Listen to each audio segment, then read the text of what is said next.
I'm in the ocean and I'm having a moment where I really miss people because that happens. Bob Beggs came on deck and it was the night, and because it was a quieter night and there was no clouds, you could look up and see the colors of the Milky Way, and you could see every single star in the sky. And there's no light pollution out there. And he points at one of the stars and he said, "That's the International Space Station." And I'm like, "Oh, that's really cool." And he said, "Aside from the other sailboat, the astronauts on that station are the closest humans to us right now." Today's episode is with one Kelly Tyndall. Is how to cross the Atlantic, which for some reason makes me want to do a transatlantic accent, which I clearly can't do, so that's going to be an episode for a future date. It's disappointing. Anyways, tell you about Kelly. This episode came about simply because I saw this incredible adventure that she had gone on through social media. And we were friends after meeting at an event in Toronto, which she will touch on at the end of this episode. Growing up in Northern Ontario, now living in Toronto, she'd always dedicated her life to travel and adventure, both in her personal and professional life. Working in the travel industry for over a decade, she spent every opportunity exploring the world from Asia to Africa and beyond. When her world and industry turned upside down during COVID, she took on a life-changing opportunity to join a crew of 3 people and sail a 38-foot sailing yacht across the Atlantic Ocean, all while having 0 sailing experience. This is not a technical episode of what are the nuances of sailing across the Atlantic. There are some things referenced, but it's more about how did this journey come to be when you have 0 experience to do something that personally is on my bucket list. What was that experience like? Mentally, physically, what challenges did you endure? How did you get through it? So it really is applicable to a broad range of individuals, whether you're interested in sailing specifically or not. Now, without further ado, let's get into it. This episode is about how to sail across the Atlantic Ocean. I mean, casual, no big deal. It's not like you did that in the middle of a pandemic. We are going to talk about those experiences and how you ended up on that journey, but also whether people are interested in sailing or not. What is the second how-to that people are going to learn from this conversation?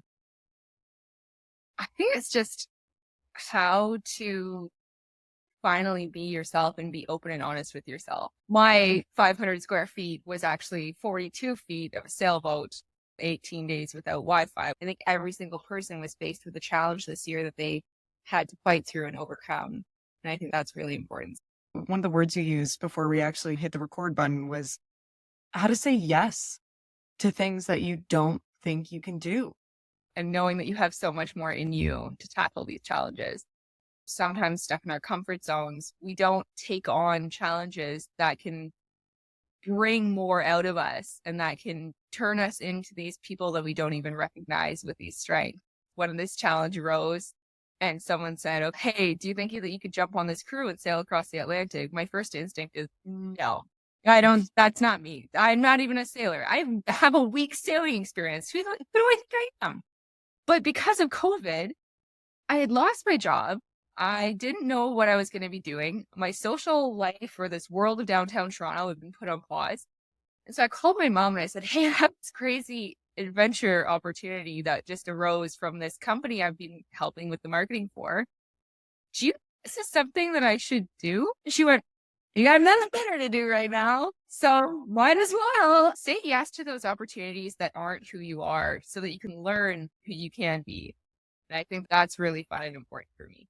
At what point in our lives did it become that we should say no because we're not good at it or we're not qualified? Because I feel when we constantly strive to have the best grades or the right job or hit our goals and targets, which are all very important, it starts to put more focus on perfection than on experimentation and comfort with failure. The comfort with failure piece is so important because like in the same conversation that you just had on when you leave high school, let's say you go into marketing, that's your life. At 18 years old, or some people 17 years old, you decide that you're going into marketing. All that you are is marketing. You get an internship in marketing and you build up until you retire. And I think that COVID made that so apparent that that's not how us humans can operate. Just getting into a funnel. I'm so glad that COVID came and did shut down my 7-year career in travel because I thought that was all I was. Everybody had this career that they had put all of their life and all of their work into in this one pillar. One pillar had completely crumbled and gone. Our society has set us up for this insane path. Once you get in it, you have to be, if you're a travel person, you only do travel, you only work in travel, you build yourself up in that. And if you do marketing, you only do marketing, you build yourself up in that. Whereas if we have these multifaceted personalities and we're able to go into sailing and go into marketing and go and do your own thing and not be this one person, then we're actually better set up for life in that sense. It's also the generalist versus specialist, right? And there's nothing wrong if you have someone who says, this is my passion for the rest of my life. Like, that is amazing. But the average person does not have that answer. And being a generalist sometimes is frowned upon. Can you share a little bit more about what led up to that point? I'd worked really hard at slowly moving up and finally had found what I thought was my dream job, working for Expedia, and just had a great team around me and everything like that. And all of a sudden COVID hit. I was laid off and I went, oh God, what do I do now? Like, I had it all. I had my dream job. I was in my late 20s in downtown Toronto, living in a gorgeous condo, having the time of my life. I was on top of the world. And all of a sudden it felt like everything was pulled out from underneath me. It was really hard for me when I got laid off to all of a sudden try and find jobs that were more relevant. So I said, okay, I'm going to go back to my roots in marketing. And that's when another friend of mine who'd been laid off by Expedia said, hey, I just started out as a broker for green yachts. We have barely a website, barely any social media. Is there any way that you can just come and consult for us for a little bit? And I went, okay, you know what? This beats sitting alone at home, feeling sorry for myself and applying for jobs that I really wasn't passionate about. Oh God, yes. So I said, you know what? Sure, that sounds great. And so for a few months, I just helped them out while I was looking at jobs and what to do next. And all of a sudden, the owner of Green Yachts, Graham, reached out to me and he said, look, we're going to go pick up a boat in Sweden and bring it over to the US. And we're down a crew member. I remember you said you had some sailing experience. Would you ever be interested in doing this? And I was like, Graham, my sailing experience is a week in Croatia on Yacht Week, which if anybody knows what Yacht Week is, it's not sailing. I guess I was physically on a boat. That counts. Okay. So he said, okay, take your time. We need an answer pretty soon. I went and spoke with my mom and I said, Mom, look, Green Yachts has this opportunity for me. It's a bit more than just a sailing trip. I'm actually going to be taking a yacht across the ocean. And she sat there with it. She went, I guess there's nothing better to do right now, so you might as well. And that was my answer from my mom, who, don't get me wrong, was full of anxiety the entire time I was crossing the ocean, but gave me that final push of, you know what? The world has lined you up for this. So I called Graham back the next day and I said, okay, Graham, I think I'm going to say yes to this. So I packed my life, found as much sailing warm gear as I could, flew from Toronto to Amsterdam to meet him and my captain, Bob Beggs, in Sweden. Amazing name. The only reason I made it across the Atlantic is because of that man. For people to have a visual, how large was this boat? 42 feet. Like, you are sailing. There's no gasoline. So we had solar. It's actually powered in two ways. And this is, you can look it up. It's an Arcona 435 zero and for zero emissions. One is by an ocean volt turbine motor that actually the propeller, as it goes through the ocean, as you're sailing above certain speed, will collect energy that way. It powers the autopilot. It powers the fridge. It powers the lights on deck. It powers your ability to plug in a sat phone. These sailboats that we took across the ocean were quite small, from 36 feet to 42 feet. At the end of the day, they were bath toys. What are some of the highest swells that you encountered? Easily over the height of our boat. But That's at a certain point in insane. the ocean, we had two of them going across the ocean. So really nice that there was two of them in case something happened to one of the others. That was almost our emergency backup boat, was the other boat we were sailing with. But it was really interesting because certain times in the ocean swells, when we were far enough away from each other, a swell would come and you'd go, oh my gosh, where's the other sailboat? And then you would come down the swell and see the other sailboat coming up the next swell. So they were high enough that you would lose sailboats in between swells. The true lesson for me as well was realizing like you're only afraid because you don't know. You're only nervous because you've never done it. And the more I learned, the less terrified I was. Don't get me wrong, every single time it was over 40 knots. I was like, this is it. This is how I die. Goodbye, parents. But then Goodbye, sweet world. So it was important for me to learn those things. And it was important for me to realize, yes, this is terrifying, but only because I don't know enough about it. And if that isn't like a metaphor for life, I don't know what is. So I know that there were some interesting experiences on the journey itself. Where were you supposed to sail? And where did this journey actually take you to? So we originally had planned for a max 30-day sailing trip, picking up sailboat in Gothenburg, Sweden, sailing it around Denmark and through the North Sea, along the English Channel, stopping in Plymouth for provisions, and having this other sailboat from Salona come through the Mediterranean up through Portugal and meet us in Plymouth. Then as we're sailing through the North Sea and getting updates from the Salona in Croatia that's saying, hey, there's not really any wind in the Mediterranean for the next 3 weeks. So we ended up having to switch our plan. And we packed up in Plymouth to head across the Bay of Biscay along the coast of Portugal. And then we came around Spain into Gibraltar and met them in Gibraltar. What can a 43-foot sailing yacht do if a hurricane hit you?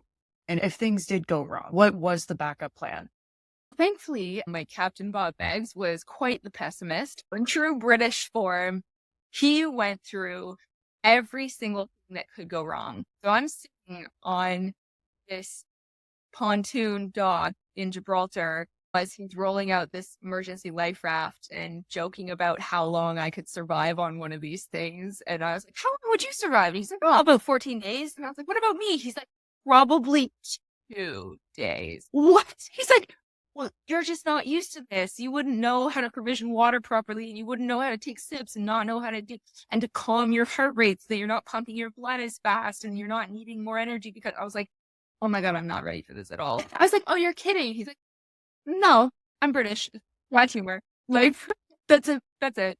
So to answer your question about how to hurricane proof a sailboat to cross the ocean, we ended up getting a generator from Spain and wheeling that over and having some diesel backup in case we needed it for emergencies. And that was to be used on either of the boats if we need to, and then tow the second boat.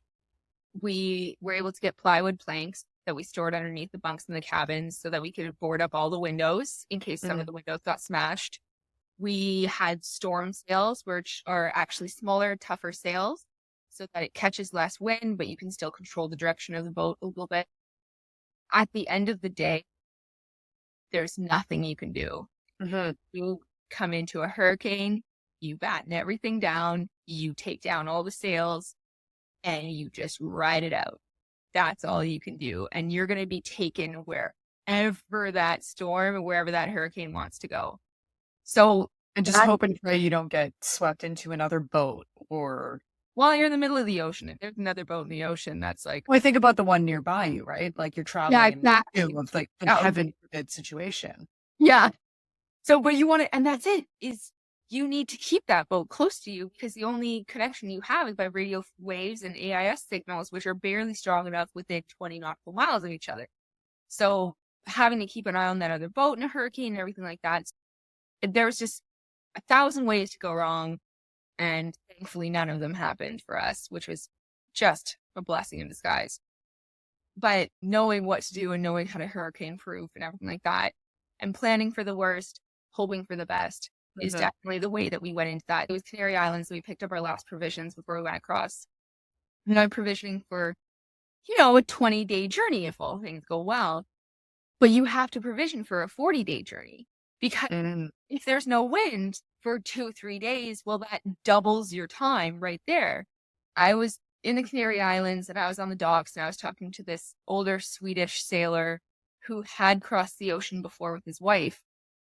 And he ended up hitting Doldrums for 2 weeks. Sorry, what is that? So Doldrums are headwind areas where there's no wind and the ocean is like glass. No waves, no wind. Which sounds beautiful, but definitely not what a sailor's looking for. Yeah, that's what doldrums are death, because it means that all of a sudden you go from being able to move to not being able to go anywhere. It gets hot. There's no wind, which means there's no power. It means you run out of any provisions. You add 2 to 3 weeks to a trip that was already 2 to 3 weeks. So hearing this story as I'm sitting on the docks, thinking, I'm in the Canary Islands, I'm having a wonderful time. And I go to just make conversation with this Swedish sailor. And all of a sudden he releases all of his PTSD from this trip onto me. And I think Bob Beggs saw me come back onto the boat, kind of shaking, going, what if we doldrums? And he went, well, yeah, it's probably going to happen, Kelly, but we'll get through it. There's 1,000 ways that it can go wrong. Let's just hope it doesn't. I think that that's the only way you can get across that ocean. You can plan and you can plan and you can plan, but things are going to go wrong. Things are going to break, but all you can do is just get through. So that was definitely a message that Bob got me. Let's start with the toughest part of the journey. Let's do the whole do you want bad news then good news? Because it sounds like there's so many chapters between the North Sea and the hurricanes. And did you hit the doldrum, by the way? We did, but ironically enough, they were off the east coast of England in a wind farm feel. So what was the toughest part? I think it was just the long days on the ocean. The first tough part was getting over my fear of capsizing and getting over my fear of the abyss of the ocean and the fact that it went on forever. And when we were 14 days in and I was closer to the International Space Station than I was to my mom, I think that was really difficult. Wait, say that statistic again. I'm in the ocean and I'm having a moment where I really miss people, because that happens. Bob Beggs came on deck and it was the night, and because it was a quieter night and there was no clouds, you could look up and see the colors of the Milky Way, and you could see every single star in the sky. And there's no light pollution out there, so just the sky is beautiful. And he points at one of the stars and he said, that's the International Space Station. I went, oh, that's really cool. And he said, aside from the other sailboat, the astronauts on that station are the closest humans to us right now. And that, in that moment, made me realize how far away I was from everybody. And it made me realize how small we are on this planet. And it made me realize how alone I was in that moment. And I was thankful that I had Bob and Graham next to me and that I did have people with me. But it's a really sobering moment when you're staring up at this tiny dot in the sky and you realize that tiny dot in the sky is the closest people to you. And that was really, really interesting. Yeah. What was the follow-up thought in that moment? I need to get this boat. But it also made me realize that's how tiny we are to them. That's how tiny we are to the rest of the world. So who cares what we do? Who cares if we do dumb stuff? Like a full existentialism moment. Totally. Yeah. As you stare out into the abyss and can't figure out where the line in the ocean is because it's so dark in the middle of the ocean. So, yeah. I'm so blown away just even trying to remotely imagine being in that circumstance. That is a wild statistic and realization. Yeah. And I think not a lot of people realize that. We sometimes stand at the end of a dock. Being in the middle of the ocean makes you realize how small you are and how insignificant you are. You really do take those beautiful moments. But that's the thing that I loved so much about this sailing trip is the marinas and the ports, because you met so many people who had been weeks away from society, who had been sailing, and you all come to these marinas and you all share your stories and you talk about where you came sailing from and the different experiences. Everybody from people who all their possessions are on this boat, they have nothing on this boat, to these people who, this is their third or fourth sailing yacht and they're just have it docked here because it's Gibraltar. You have people from all walks of life that come together in these ports because of their love of the ocean. And that was really humbling for me. It was really cool getting to meet all these people from different cultures. And I think that one thing that Bob taught me about a sailboat is a sailboat knows no borders. You can come in to any port. You have to go and get your passport stamped. You have to go through customs and authority, but it costs you the same amount of money to sail across the English Channel as it does to sail all the way to Australia. Someone who can't afford to do these amazing journeys, if you can get a sailboat, which is, again, a luxury to begin with, but if you can get a boat and get on the water, the ocean connects you with the rest of the world. I think that that was really cool to understand. And made me really like Bob as a person for the fact that he had been everywhere all over the world, sometimes by himself. The fact that I was struggling with a three-man crew and he's done it solo a few times made me realize just how confident this person was. Wow, I can't imagine because I'm presuming you all had to take shifts that you had at least one person awake throughout the night. Yeah, so with 3 people, it was perfect having to keep an eye on the angle of the sail and make sure I am getting that angle, because if I go off by 2 or 3 degrees, I'm going to the Dominican Republic then, not Bermuda. A dad put together some playlists for me while I was out in the ocean, and some days that's all that got me through. I remember in the middle of the Atlantic Ocean and it was so hot and there was not a lot of wind and we were really struggling with just catching up with the other boat that was sailing with us. And there was a moment where a song came on and it was Little Wanderer, and it made me realize my dad's on the other side of this. My dad's there. He's on the other side of this. He's thinking about me, and my mom is thinking about me, and my best friend is thinking about me. They're there. It doesn't feel like it. They're a million miles away.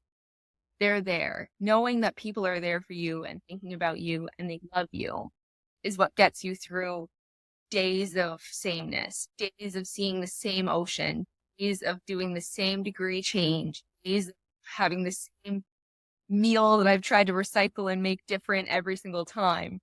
And that works not just in the middle of the ocean, but any day, just to remember you can't see your loved ones, but they're there for you. I love it. This brings back even just childhood memories right now. Remember mixtapes? Yeah. Remember burning a CD for friends? Giving your computer a complete virus from LimeWire just for one song. Yeah. For legal reasons. I don't know what LimeWire is. What? Right. The original Napster was, I think, the first one that. Yeah.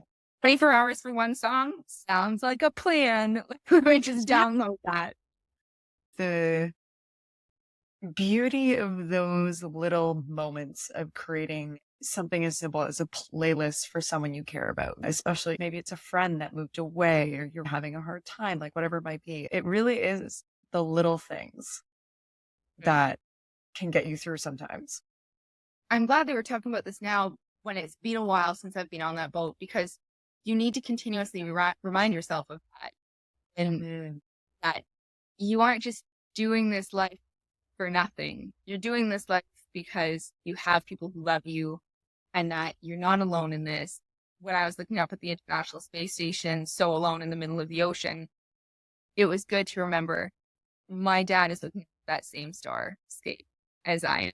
And at the end of the day, no matter where you are, you're still connected. That part of it was definitely the mental challenge, was being away from the people that you, and people would look at me and go, same girl. And it made me realize, knowing that you can push through it and you can get through this. And it's just you just have to get through the next 2 days. Okay, just get through the next 4 hours and your shift's done. As long as you get through this next ocean swell, you'll be fine. Just push through it. I use that mentality now when I'm stuck in my condo and it's a gray day in Toronto and work's difficult, or it's been a really long day and I'm not feeling my normal positive self. I continuously say, you've got this. Get through today. Tomorrow you'll be one day closer to seeing your family again. And I think that's really what resonated with me the most. In a way, is it the just for today mentality? It's tough right now. It won't be this tough forever. Mm-hmm. I think that's really important, because we often find ourselves in situations where we think, this is it. This is how I'm going to feel for the rest of my life. And I found myself in those situations all the time. And I think being in the age group that we're in, we go, are the best years of my life behind me? Have I, is this all I am? And you need to know that it's not. You need to know that you just haven't gotten that challenge to push you past that. You just haven't seen what you're capable of, but you are capable of so much more. And this journey taught me that. That's definitely something that I want more people to realize, that in the face of adversity, you're going to find that there's so much more within you. So that's definitely what I wanted more people to realize coming out of this. That's so beautiful. And that hits home on so many levels. And I don't know why this serendipitously, I guess, came across my social media. It might have been this morning. And whether you're religious or not, what was the quote? How did it go? It went, if you pray for patience, you will not be granted patience. You will be granted the opportunities to practice patience. You pray for courage, same thing. You won't suddenly wake up courageous. You will be given opportunities to practice being courageous. And that's kind of what this reminds me of, where it's the challenging moments that help us realize things about ourselves and grow into someone we may not have even realized that we could be. And the fact that you also said yes, dude. You said yes to something that, quite frankly, is terrifying, exciting.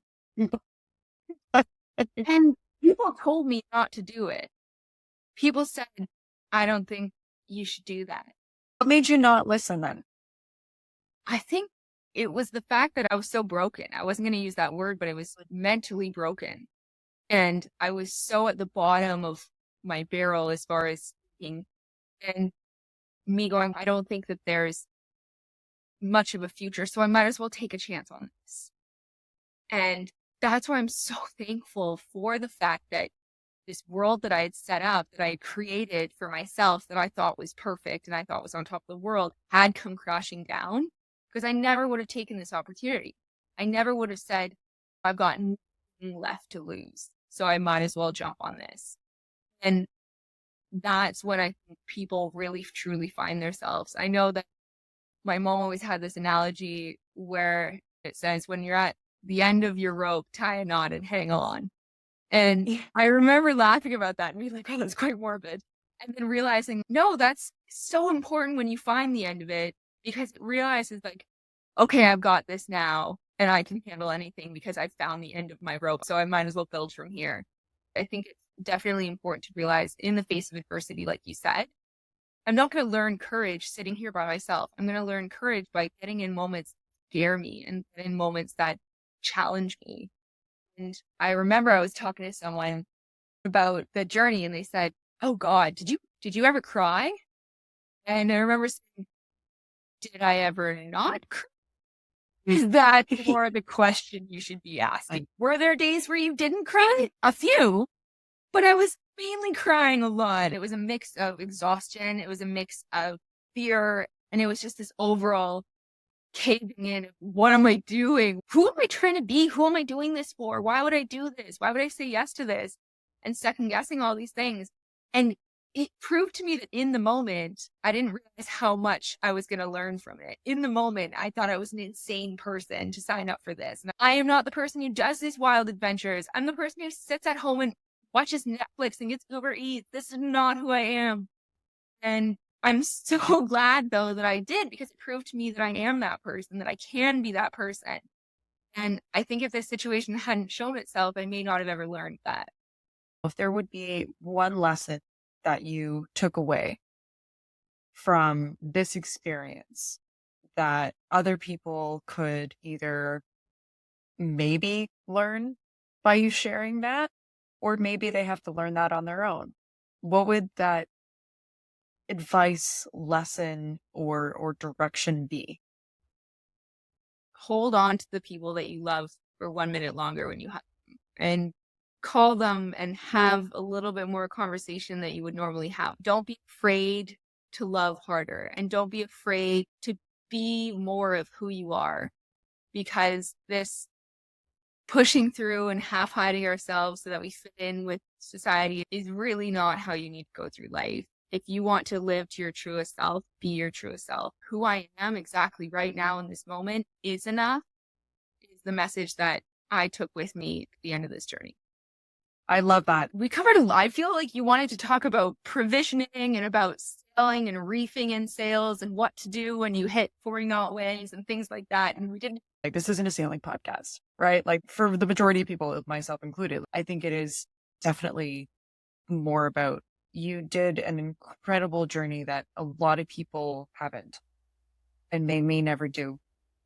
And it taught skills that maybe people have their own adventures that they've thought about and have their own reservations about doing.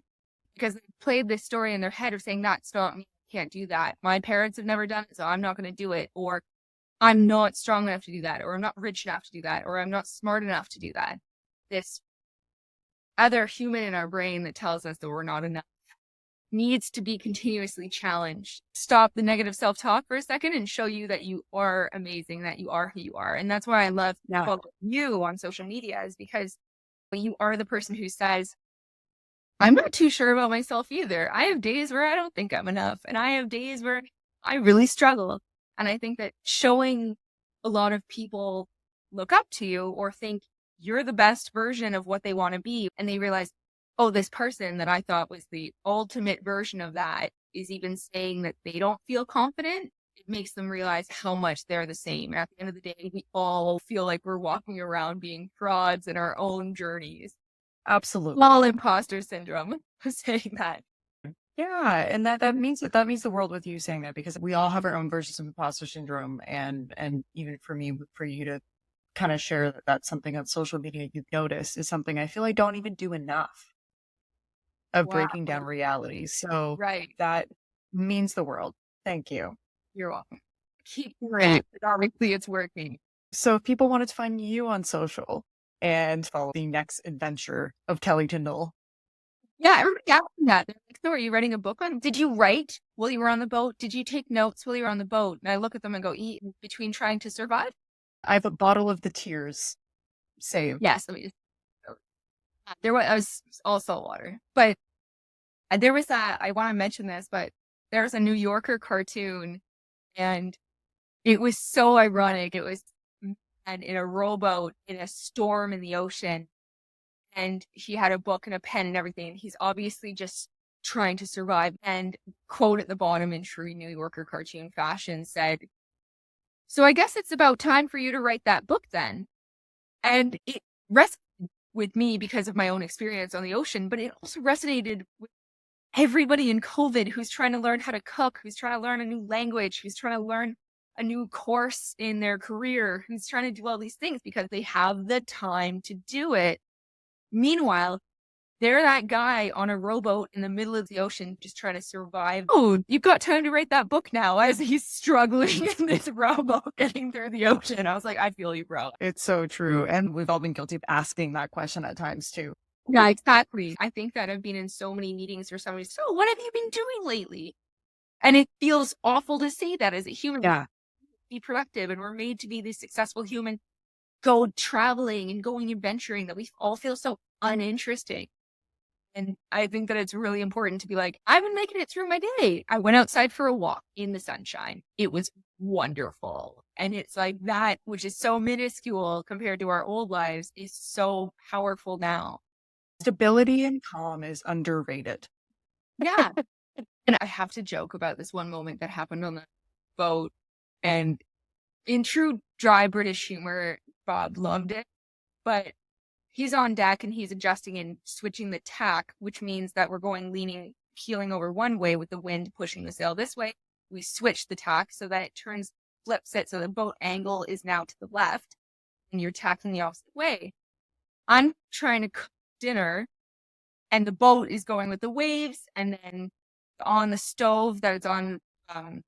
Yeah. It teeters and like kind of keeps it level when the boat goes out. It's basically boat food. And I'm trying to cook, and the pan flies and the oil went sliding across the boat, and all of a sudden everything was chaos. I ended up standing in the main below deck area, and look up at Bob and I just scream, I just need some stability in my life. And I think he just about died because he's looking down at me as this person who's on a continuously rocking, moving boat. And he's the one who continuously would joke about if I found myself today or how's my eat, pray, love journey going, because he thought I was going on this journey.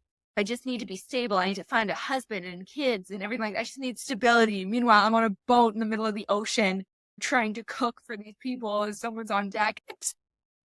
Come on. Because one of your TikToks just, it was like, I just need some stability in this life. Well, you know what? I'm so thrilled to hear of the eat, pray, love journey that you have gone through. Said tongue in cheek, because it's truly a wonderful thing to experience, to come out of. Looking back, Retrospect. Later, yes, it was a wonderful journey and it was a great challenge. If you would have asked me the day I landed into my hometown after 62 days on the water, I probably would have said, I'm never going on the ocean again, ever again in my life. And in true fashion of anybody who spent time on the ocean, it calls to you. You need to go back. I know that within the year, I'll be back out on that ocean. And so I really look forward to then sharing that again with you and saying, okay, round 2. Done and done. And maybe we do this episode when you're halfway through. Yeah. When you're loading up on provisions. Exactly. So if people do want to follow those journeys, where can they find you? There's the Green Yachts Instagram, which is just at Green Yachts. And then there's my own Instagram, which is at Kelly Tyndall, which one of my stories is actually all of the trip. And you can go through that. And I also did a Q&A session 3 different times at each port. So any questions that people might have about how many dolphins did I see, or I love that that was the number one thing, by the way. it was. People just loved seeing the wildlife that I was able to start seeing, like the marine life around me. Because I saw dolphins every day. By the end of it, I was like, oh, look, another dolphin. Cool. Whereas They become squirrels at that point. Exactly. It's like seeing zebras when I was on my tour in Serengeti 2 years ago.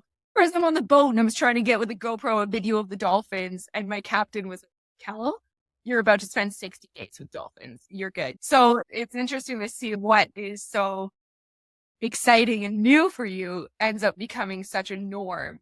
Again, another metaphor for life, but I think that's this entire journey at the end of the day was just one giant life metaphor. Totally. So the more I discuss it and the more I dive into it and discover what I've learned from it, and the more I share my story on it, the more I realize we've all gone through very similar things. They may not look the same. So it's really interesting. Yeah. Kelly, thank you so much. Girl, I just wanted to catch up with you, to be honest. That's what made me come up to you at that gala. I looked at you and I was like, this girl is super fucking weird, but also hilarious and also beautiful and also really outgoing. I was like, I feel like we're similar. And then I walked up and I remember you were like, you have a slitty dress too. Look at my slit in my dress. And I was like, we have the same dress. And I was like, we're the weirdest for this place. Yes, tall, blonde, beautiful women. That's so nice that they're friends. Meanwhile, we're on the inside like these gremlins yelling at each other. I thought that was so perfect. So, yeah, and some days I'm like that on the outside too. It's great. Yeah.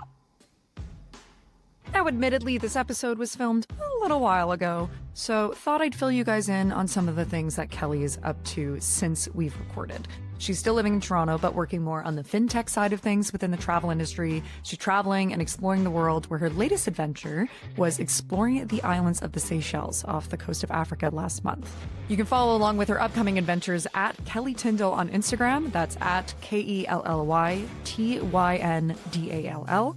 You can also find out more about electric sailing by checking out Arcona Yachts, Salona Yachts, or Green Yachts. Thank you for listening. We will be back with another episode next week. In the meantime, it would be greatly appreciated if you could kindly share, like, comment. Any form of love goes a long way. If there are any episodes that have been itching at the back of your brain of how questions that you have in your life, please don't hesitate to reach out to our team. Email is curious@laurenhowe.ca. See you next week.